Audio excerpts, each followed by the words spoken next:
Hello, English learners. Welcome back to the Level Up English podcast. Thank you for joining me again. Today is the special day of the month because it is a conversation day. I'm joined today by Elfin from Italy, and her website and Instagram page is all about Italian. We'll get to that more in a little bit. And yeah, if you have any trouble following our conversation today, I always like to remind you that I do make a transcript for every episode. It takes a lot of time, but if you want to access the transcripts, you can go to levelupenglish.school/transcripts. And at the moment, I'm updating this page, but this episode will come out in the future, so hopefully it will be finished by the time you're listening to this. I've got a nice new transcript page, very easy to use, very easy to read and access. So if you want to support me and gain access to them, head over to that link. And yeah, I guess that's about it. So Elfin kindly joined me today. She teaches Italian online. She hosts language learning retreats, which are really interesting, like immersion retreats. We talk about that. She used to teach English. I don't think she does at the moment. But we had a really good conversation. So today, expect to hear about getting immersion in English. Really useful stuff there. We also spoke about how TV series can help you learn specific techniques you can use to learn English while you listen or while you watch a TV series. We spoke a little bit about subtitles and whether they're a good thing to use or not. And finally, we spoke about making mistakes in English and why this is a good thing to do. So I really hope you enjoy this episode. I enjoyed it a lot. Elfin was really great to talk to. And yeah, here we go. I'm going to give you our conversation now and hope you enjoy it. Elfin. Elfin, yeah? Yes. Okay. I haven't heard that name before. It's nice. As the rest of the world, my parents were big Tolkien fans before The Lord of the Rings was a thing. And so I find myself with his name, and everybody always asks me, and it's like, luckily now names are becoming a bit weirder in Italy because I live in Italy. Luckily, so I don't stand out as much as I used to, but before it used to be really hard. And yes, it's from Yeah. elf, like an elf. Oh, I see. Oh, that's so See, cool. Elfin. Very cool. So are you a fan of Lord of the Rings? Me, no. I mean, they, I've they had, wanted you to be. yeah. Then when I was the right age to sort of follow it, it didn't grab me that much. It didn't really. It was a bit too much for me, except maybe some parts. I have all of the books because they're from my family books, but I don't think I could read them. Okay. Yeah, I'm kind of similar to you. But yeah, let's introduce you to the listeners. So I'm joined today by Elfin. So thank you very much. Would you be happy to give a quick introduction as to who you are and your work at the moment? Hi, Michael, and thanks for the invitation. Thanks for having me. My work, I am an Italian coach. I help Italian learners learn Italian from TV series, and I help them find time for themselves. And I encourage them to find a more compassionate and customizable, let's say, a more personal way of learning Italian. But it goes for languages in general, because I think this is something that benefits everybody. And I'm on Instagram, and I also host a podcast in which I have authentic conversations, because you and I were just talking about, the importance of spontaneous conversations Mhm. for learners. I mean, that is just so important to just be able to eavesdrop on a natural conversation. So that's me. Yeah, definitely. Perfect. Nice. And your podcast is you do like a lot of cooking stuff, is that right? Like you talk No, that is another about something project. else. Something else. That's Cook and Chat. Something that I started out during the first lockdown when things were really bad. I would do lives every day on Instagram to take my mind off things, but also because I noticed everybody else was feeling like I was. There were a lot of people joining me on these lives. over, and one day one of my fellow co-hosts from the podcast, she said, Elfin, on live today, I'm cooking. And we started cooking on Instagram, and that's how we started out with Cook and Chat, where she did the cooking, I did the chatting, because I could not cook to save my life. Well, I can, but just to save my life. Literally. And it was lovely. People would come and it would just be so distract us. And it was very, very, in a very terrible moment for the world, we were able to distract a bit through languages. And the podcast instead is me and other two fellow teachers. We meet up, we talk about everything. You used to have a mastermind on WhatsApp and Telegram, and we would send audios. We started out with work, but then we ended up speaking about everything. And so we thought, well, wouldn't it be nice if, these conversations, we could share them with our students. And so it's like they're hearing, because we're talking to each other, you see, a bit like you and I are doing now. But, with three people, it's a bit, you get more the sense of a private conversation, an authentic private conversation where others can sort of tune in and eavesdrop. You know that feeling when you're eavesdropping, in a foreign country? I love it. Yeah. I love it too. I feel I feel guilty when I do it though, but I love it. I don't feel guilty. I just even walking past people on the street and hearing like a snippet of their conversation. It's kind of fun. Like you kind of guess what they're talking about. Oh, and you get like a glimpse into their life. Something I think everyone has that kind of guilty pleasure. Everyone likes that in some way. Yes, but I sort of started moving my ears, getting closer.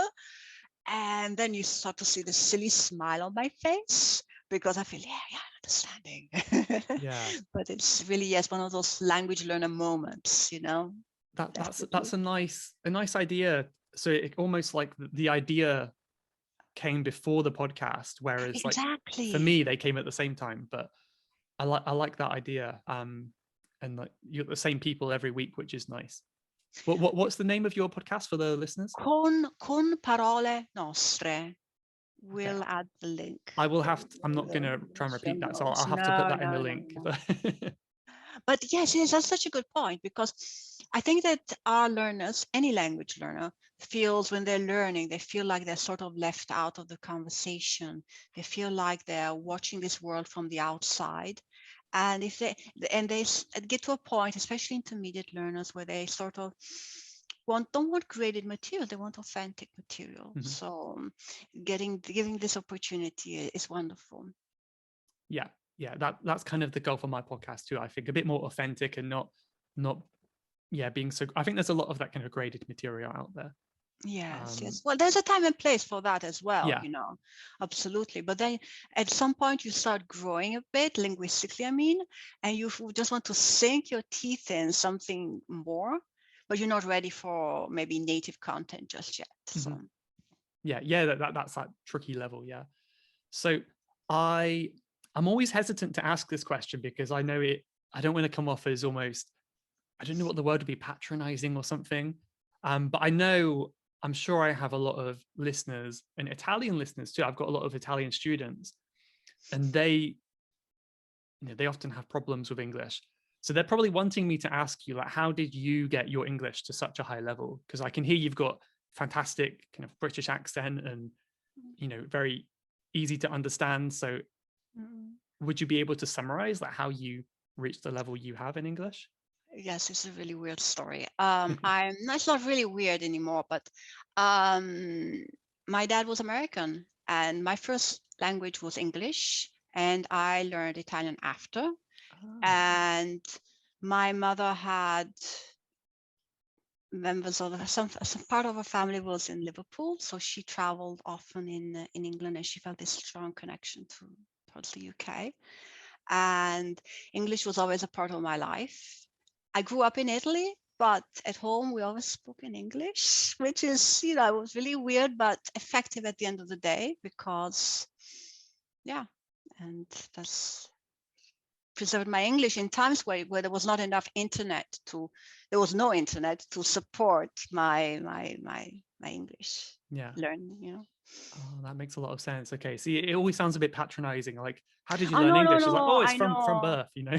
Yeah, I know. No. That's a very good question. I mean, no. I mean, I think what I see a lot, there's much more patronizing, according to me, is seeing how people just give for granted that you speak English. Whereas if you've grown somewhere else, it's not something anybody should assume at any Mhm. level, you know? So, Yeah, absolutely. So just to be clear, what would you say is your best language then? I cannot say that. So Italian and English are similar. It depends on They're the, bilingual.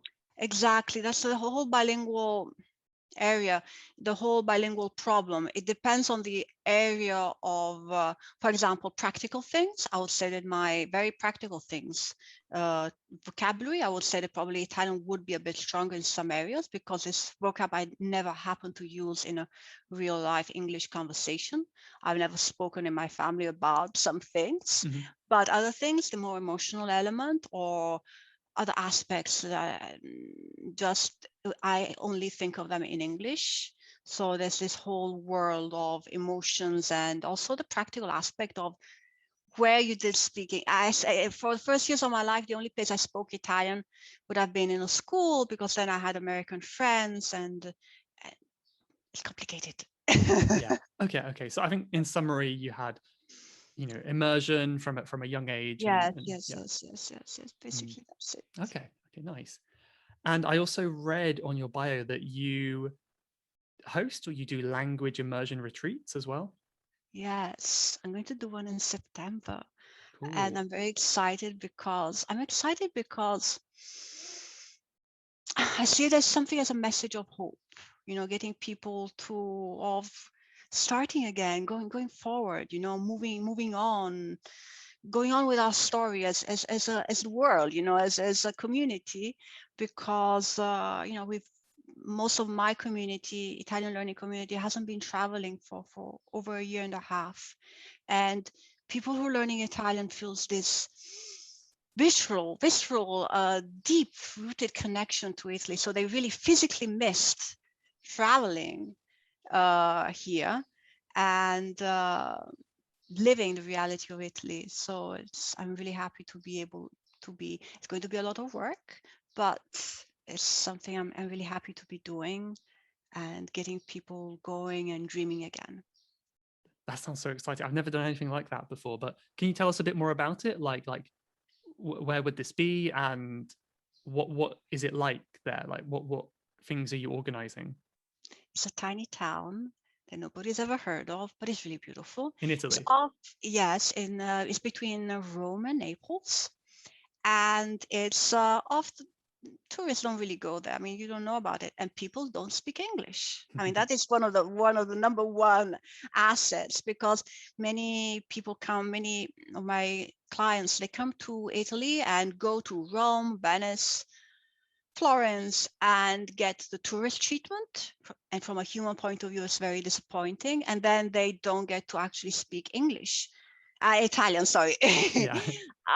because they are in tourist places. So for starters, I wanted to get people away from that situation, but also to lead an authentic Italian lifestyle. The pace of life in this town is really, really slow.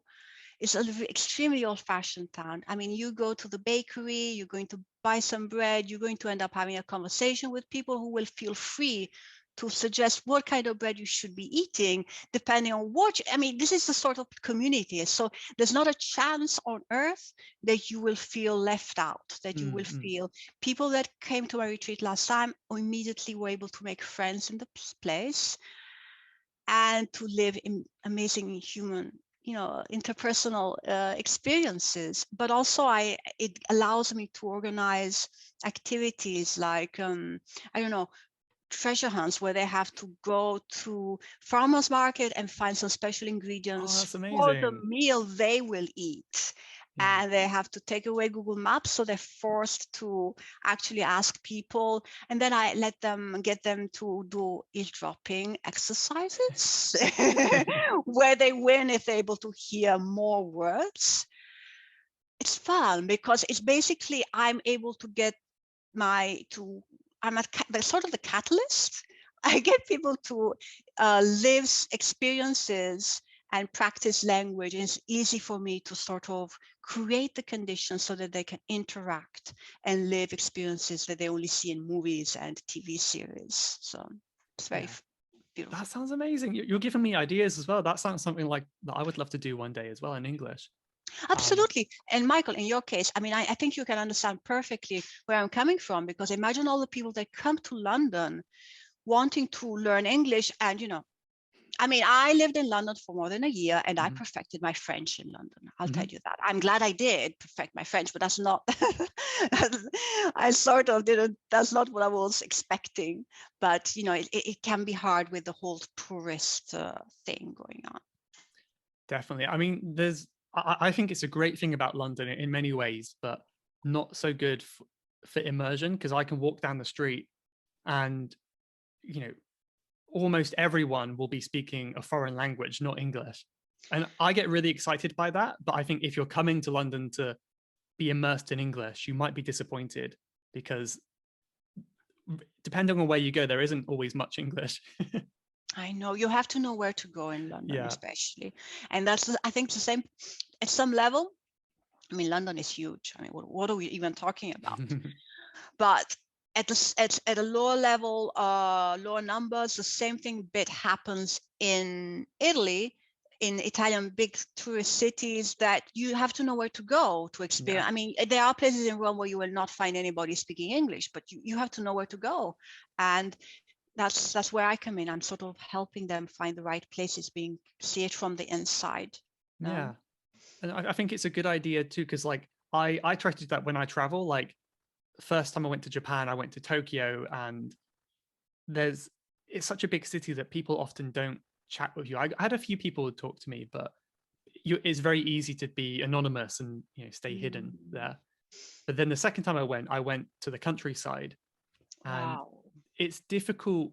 It's quite difficult on your own, because you have to think about where to go, where to stay. You don't have any help. If you have to meet friends. But it was much better. I could talk to more people because they didn't speak English in the countryside. People were curious, like, why the heck are you here? What are you doing here? But yeah, I imagine with a coordinator or someone to help you on a retreat, it's probably much easier. It takes the stress out of it, because going to the countryside is a bit hard to know where to go and what to do, I guess. I can't imagine doing what you did.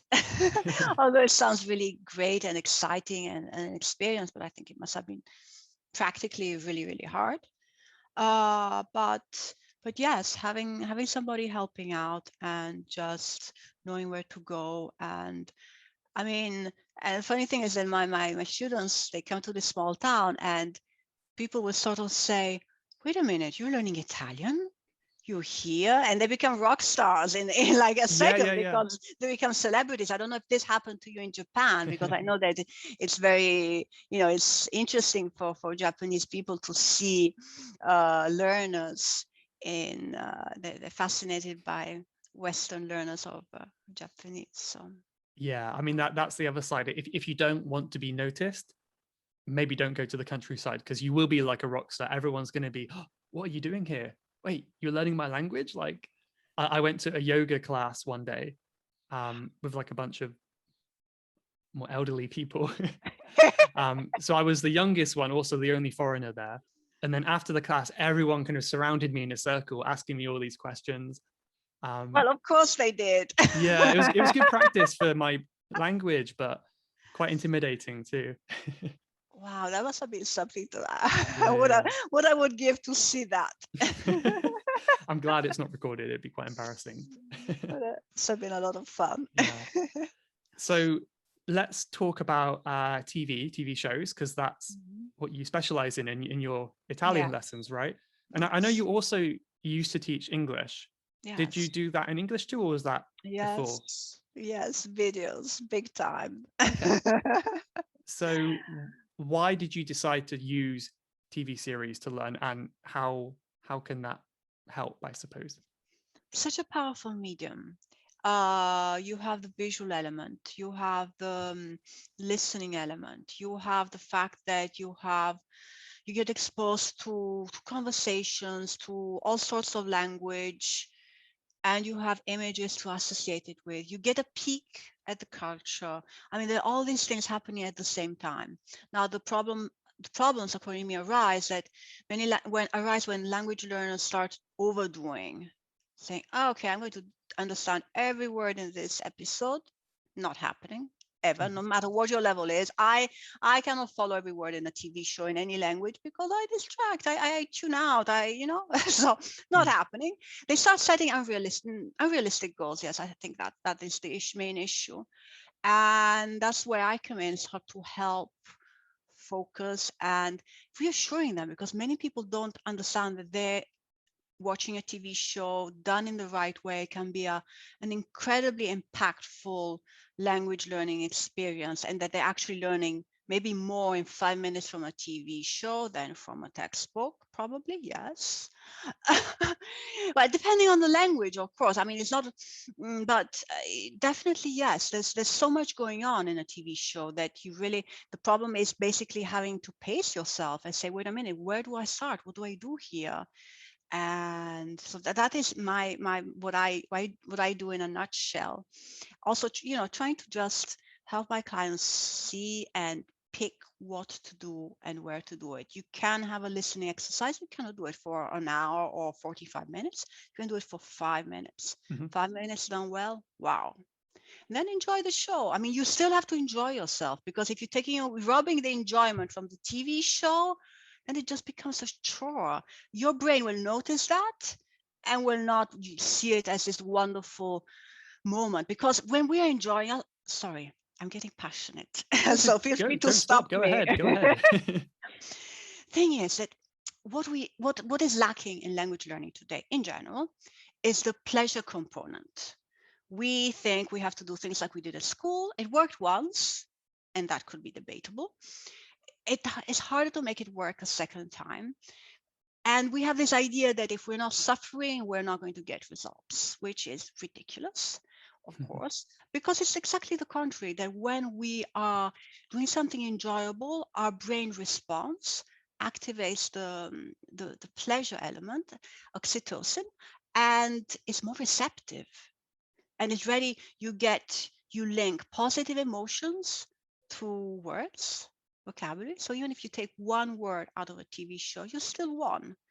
You've won because you've linked it to an emotion, a feeling, and you will not forget that word, whatever you've learned, So I think that they are helping find, most of my students feel guilty that they're enjoying themselves and learning at the same time. Now, I'm not one of those, just have fun while learning languages and you will learn. No, you have to know how to do it. You have to have a minimum of structure. But I see that what people really struggle with is allowing themselves, giving themselves permission to, I'm going to have a lot of fun in the next 15 minutes. I'm going to watch this thing, have fun, and probably I'll also learn something in the process. And it's perfectly okay. There's nothing weird about it. I love that. Yeah, I think it's so important to keep reminding yourself it has to be fun, because even if you've been learning for a long time or teaching, like me, like I sometimes forget, and I have to force myself to study, and I have to remind myself, wait, this should be fun. Why is it so difficult? And maybe that's a sign you have to change something. But that's the root of the problem. Many people will say, it's not structured learning. And I beg to disagree, because languages are not structured. I mean, textbooks are structured and they give us the impression and they reassure us that we are learning and they make us feel good about ourselves.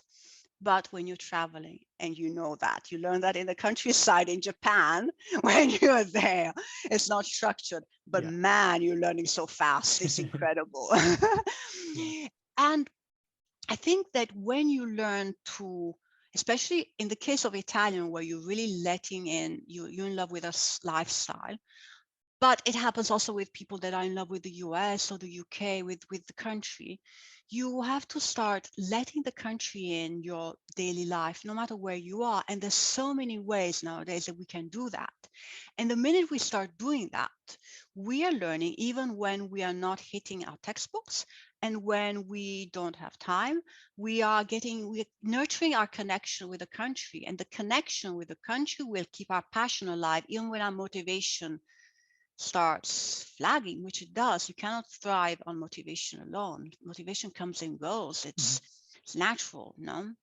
So if instead you get involved about things that you really enjoy or truly passionate about, you never have to worry about losing your motivation, because it's part of your lifestyle. Maybe you're meditating in English, maybe you're say English, or you're following your favorite actor on Instagram and hearing him speak English. There's so many little things that you can do, little things that build up over time and that bring you also inside the culture, which is what both my students, but also yours, because I know some English learners, they feel they're so left out of authentic English culture, authentic Italian culture. Sorry, please shut me up.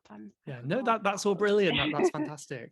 I think it's great if you can, one day or a couple of days, just really analyze what you do in the day. Exactly. A lot of things you're not really aware that you do, and think, is there a way that you can integrate your target language into this? And it could be, like you said before, like could be recipes, or it could be meditation, or I've dabbled a little bit in doing exercise. I use exercise YouTube videos to follow. That's brilliant. You can change it to your target language. Yeah. Because then, in your case, you are associating physical exercise. You will learn the body vocab, absolutely. But that's not all that it is, because the brain is oxygenating in that moment that you do exercising, is also more open and receptive towards learning, and it's in a more healthy mode to. I've got it all covered. I've got science to back up everything I say. That's good. Yeah, I suppose the opposite to that would be, if you only study when you sit down at your desk first thing in the morning, you're going to feel groggy and tired, and you're going to associate that, study time. You're going to have that negative connection. Negative emotions, yes, you're associating negative emotions. Instead, the more we can associate positive emotions to the our learning moments, we'll begin to forget it's a learning moment. We'll start to see it more as a me moment, as a, let's have fun moment, and that's something we all look forward to, having those 10 minutes in the day or 15 minutes. I always use this amount of time, more or less, to measure. And we start to look forward to it, it's like a break. Yeah, absolutely. Yeah, that's fantastic. And you touched on this before a little bit about, for example, not, only 5 minutes of a listening practice with a TV show.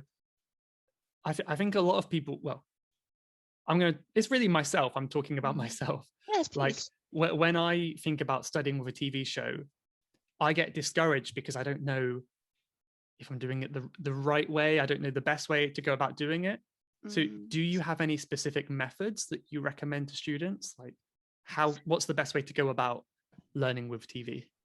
I would say that learning with would be, first of all, set realistic goals, because what I notice in my students is they don't set realistic goals. They go, they turn on the show, they see them on the, and don't get me started on subtitles. Subtitles are your friends. They're not something to feel embarrassed about. They're in any language? Weapon in any language. They're your weapon, your superpower, not your kryptonite. You say, I don't understand anything without subtitles. Fine, that's not a problem. Just do this. 5 minutes with subtitles, some without subtitles, alternate. The subtitles are not 100% accurate anyway. So here's another exercise you can do. Take, again, 1 minute maybe, and just check, are the subtitles 100% accurate? They're not. Great. Let me just double check. What is the different word? I'll write it down and see. And so that's you've got your listening and reading exercise all in less than a minute. And and I would say you're watching an episode of whatever. What is your favorite show, Michael? At the moment? What do I like? one of my favorites are Vikings. I mean, they have these fake Scandinavian accents, but I love the show Vikings. All right. So, if let's say it lasts 45 minutes, I'm assuming here. Yeah. All right. So you will spend 35 minutes enjoying the show, and then 10 taking notes of what it is that you see, that you find that you'd like to check out in your target language, vocab, or stop the scene, freeze the scene and say, okay, what do I see here? How can I call this in Japanese or whatever language it is you're learning? Or let's see, what else can you do? The architecture, depending on the, well, not with Vikings, of course, but where is this place? Can I travel there virtually? Use your TV show to travel virtually, because that, well, pandemic aside, it'll give you ideas for places to go, and you'll finally be able to travel or get to know the country from a different perspective. Become a little detective. Use the show to, but again, it can be 5-10 minutes. Done well, keep a little notepad, or you can use, my favorite is Google Keep. I just jot down something very quickly, pause, jot it down very quickly, and then come back to it. Or I've got one for you, Michael. Let's say there's a line that you really like of your favorite character. He says something, you say, wow, that line, yeah, he killed it there. You can either write down the subtitles, write down what it is that he said, remember where the scene was, at what point the scene is, learn the lines, say them out loud to yourself till you remember them by heart, till you can say them on your own, then work on saying it with the same intonation as he did. It has to be a wonderful line though. And then, I don't know, record it and send it to your coach. It'd be fun for him, fun for you, and you'll be saying a cool line. Yeah. Yes. That's great. Yeah, I think you're kind of, it's almost like a shadowing technique, isn't it? Like you're kind of copying the way that they're saying, the intonation, but with identification process going on. Yeah. You're not just shadowing anything. You're shadowing maybe your favorite actor, your favorite line. You say, oh, he really killed it there. You know what? I'm going to kill it too. I'm going to say his line too. That's good. Well, what do you think about this method? This is what I did. I haven't done it for a long time, admittedly, but I used to watch like a Japanese TV show, and what did I do? I think I would maybe I watched it first just for fun, and I watched it again. But this was very, very intensive, and I would learn like every single word they were saying. I think I had the subtitles, so I learned the words they were saying, and I kind of made sure I understood what they were saying. I repeated it out loud. I shadowed, and I feel like it was quite good, because this was like 5 years ago, and I still remember what they said today, and I remember the intonation they used. Wow, that's Have you great. tried something like that before? Like very intensive? Yeah, I think I would recommend something like that. For example, if you are preparing for a trip or preparing for something specific, you have a goal. And I think that what you have to do when you do something more intensive is just monitor yourself and just see, am I enjoying it? Because in your case, you are obviously, yes, let's do this. Yeah, I mean, I'm a language nerd, so maybe it's different for me. Yeah, exactly. What we must remember in general is that it must not feel like a chore. And because if we're robbing the enjoyment out of it, and you realize as a language nerd, we enjoy things that humans don't enjoy. Yes, grammar books. Yes, exactly. So that's why I try to keep an open mind, both towards language learners who are passionate about this, can get lost in this, but also people who want to learn that one language because it means a lot to them. And it means, especially for English speakers, that learning another language is such an emotional thing. It's so hard. They feel there's such a disadvantage. It's like, that's why I really get fired up about it, because I want people, we've learned anything from this last year, is that people need to learn more. We need to communicate more and more. And the more people learning languages is better, because the more we can understand each other, the more we can overcome the serious obstacles that we've been facing, the more we can connect and speak to each other. So intensive things. I'm not against intensive experiences like the one you recommended. I'm just we have to always make sure that things, we have to self-study ourselves, monitor ourselves, and check in with ourselves. That's why, I think we shouldn't always, we have to take responsibility for, do our part, be there for ourselves. And because our well-being while we're learning a language is part of the learning process, according Mhm. to me. Yeah, yeah, definitely, definitely. I like what you said before as well, that I think a lot of people wouldn't necessarily realize is that you don't have to learn every word, because even as a native speaker, like uh, I'm not really aware of it, but probably there are quite a few words in some TV shows that I don't know the meaning of, even in English, and I just don't care. It's not important. I can move on. Exactly. I don't need Because to learn it. it doesn't impede your comprehension. Instead, Yeah, when we're learning a language, we become, no, I have to understand every single word, otherwise I cannot go on. No, yeah, no, yeah, no, that's not what we do in our own languages. And it pays to just notice how we're not that attentive to details in our own yeah. language. Yeah, definitely. So maybe just for a bit more on the fun side now, Yes. what is That was your fun.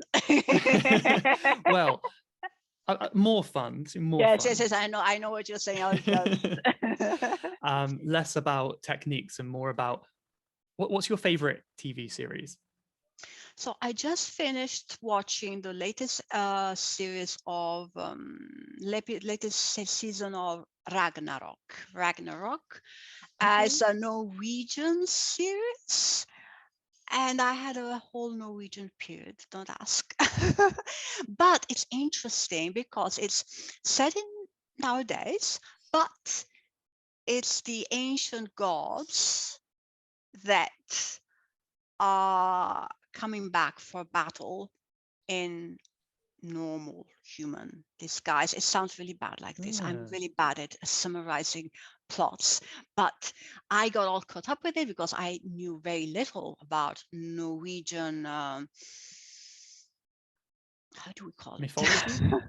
Mythology, yes. Yeah. Well, I think from what I understood, though, and I hope I don't know if anybody from Norway listens to this, but the culture is much closer, much more connected to their ancient divinities Hmm. than you would imagine. I mean, in Italy we have ancient Romans. Nobody's thinking about the ancient gods from Rome, but here in this series, people are still a bit thinking about it. So I don't know. I really don't know that much, but it was interesting because then they mix so much English in it, and they do it in a totally blasé way. They'll be speaking a perfect sentence in Norwegian, which is sounds really hard, and then they will drop in "I don't give a damn," and then they'll go on with it. I mean, they will put in whole sentences in English and then go on in Norwegian. Okay.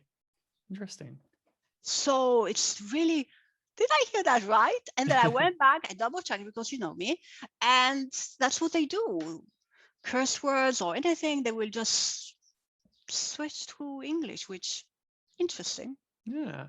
Yeah, very interesting. That sounds like my kind of show, so I'll look it up after this. And this goes for anything what I always do with these episodes is any I think harder vocabulary, any resources you've mentioned, I'll put links to in the show notes just to let listeners know as well. And yes, for example, this series I watched, it made me curious about Norway. I mean, I think this is the wonderful thing about having Netflix and Amazon, that we can just dip into other cultures and ask ourselves questions. We have to keep our curiosity alive a bit Mhm. and explore Yeah. and go down rabbit holes and see where they take you. That's fun.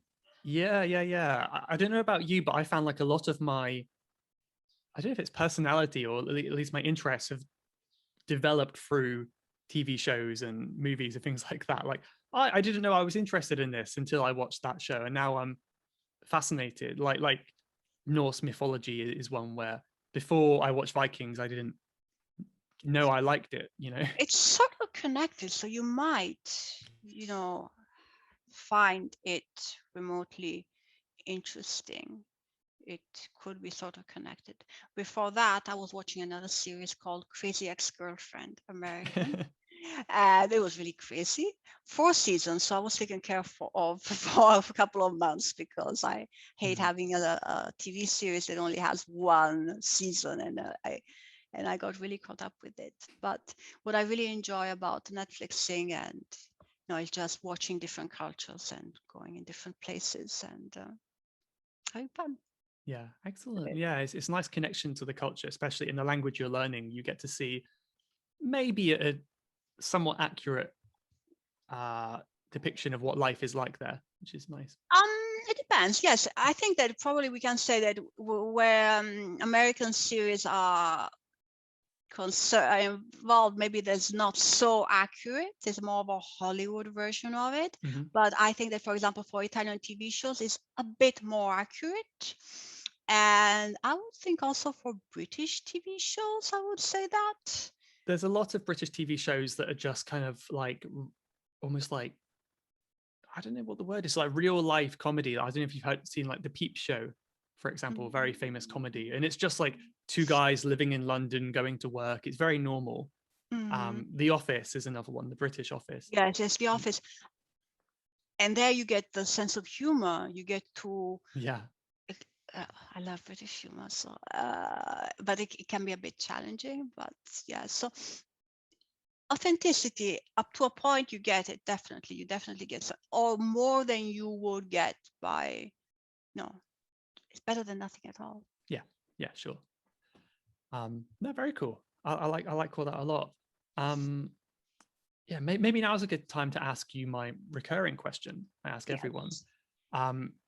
You have, how many languages have you learned? Have you learned any more than what you've mentioned? Yes, I speak Spanish and French. Okay, cool. And I've dabbled with a lot of languages that I studied German at school. I still remember some, but I was really bad at it. And I've dabbled with Russian and Romanian. Lately, I took up Albanian, and yeah, it was really weird. It was just one of those little rabbit holes I started following. It was really fascinating. I completely fell in love with the language. I found it really challenging because there was like no material out there, so it was like a treasure hunt. I love those smaller languages because I've never heard of anyone learning Albanian before, to be honest. And I imagine they'd be like, wow, you're learning my language. That's so nice. They probably respond quite positively. Yes, but at the same time, they're like, again, why are you learning this language? Yeah, what are you up to? What's your angle? Yeah, they find it really weird because usually they get people, that are from the or have origins, and they people need an explanation. They don't. Many teachers don't understand that people sometimes, if you're a language learner, you have different rules. You follow in different directions. You get lost in different ways. It's fun for us. It's fun. But yeah, my question was about embarrassing mistakes you've made. So in your language really learning, you've got many, did you said?